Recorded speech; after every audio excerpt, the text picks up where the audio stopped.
everyone. So now we are going to study Political Science Unit 1 Manu Concept of State, Government and Society. It is a topic of political science.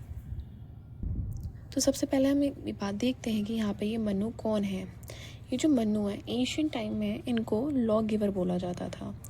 उस time पे इन्होंने जो है law के बारे में काफ़ी सारी चीज़ें बताई.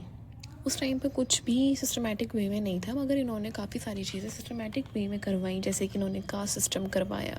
कास्ट सिस्टम में वन सिस्टम इन्होंने ही डिवाइड करवाया था. तो पहले हम मनु के बारे में बात करते हैं कि मनु क्या, इनकी बायोग्राफी क्या है. तो इनको जो है ना फर्स्ट किंग बोला जाता है. First king and the father of Manusmriti. ये मनुस्मृति के फादर भी इनको बोला जाता है, इसलिए मनुस्मृति इन्होंने ही लिखी थी.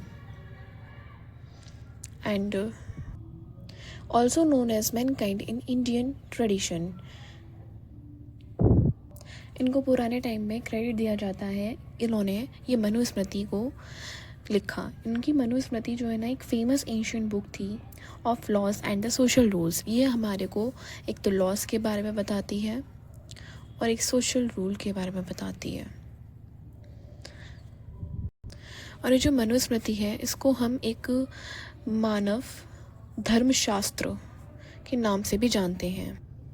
Classification of Hindu law. हमारी जो हिंदू लॉ है उसके क्लासिफिकेशंस क्या क्या हैं. ये जो हमारे हिंदू लॉ है इसकी क्लासिफिकेशन 3 पार्ट्स में है. 1, 2, 3. द फर्स्ट इज़ धर्मशास्त्र सूत्रास. ये धर्म सूत्रास होते हैं जिसमें हमारे धर्म के से रिलेटेड चीज़ें लिखी हैं जो कि मनुस्मृति में ही आपको मिलेंगी. और ये धर्म सूत्रास हमें हमारे धर्म के बारे में बताते हैं. अब ये धर्मशास्त्रास आते हैं, ये भी हमारे मनु ने ही बताया था. ये होती है हमारी law book of Hindu religion. ठीक है. Then third one is tikas. इसको हम कमेंट्रीज़ के नाम से जानते हैं. ये हमारे हिंदू लॉ के अकॉर्डिंग टीकाज हमारी कमेंट्रीज़ के बारे में हमें डिस्क्राइब करता है. इसमें जो धर्मशास्त्रास है ये बहुत प्रोमिनेंट जगह लेता है, इसलिए ये मनु के द्वारा लिखी गई है. और ये जो है ना ज़्यादा इम्पोर्टेंस होल्ड करता है हमारी सोसाइटी में, बिकॉज़ ये हमारे हिंदू लॉज के बारे में हमको बताता है, हमको अवगत करवाता है. अब ये जो मनुस्मृति है, मनुस्मृति हमें किस किस चीज़ों के बारे में बताती है. तो मनुस्मृति हमें काफ़ी सारी चीज़ों के बारे में बताती है. कॉम्प्रिहेंसिव है. ये कॉम्प्रिहेंसिव चीज़ें बताती है.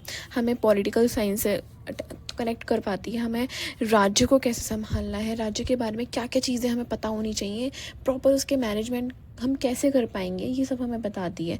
ये हमें इकोनॉमिक्स के बारे में बताती है.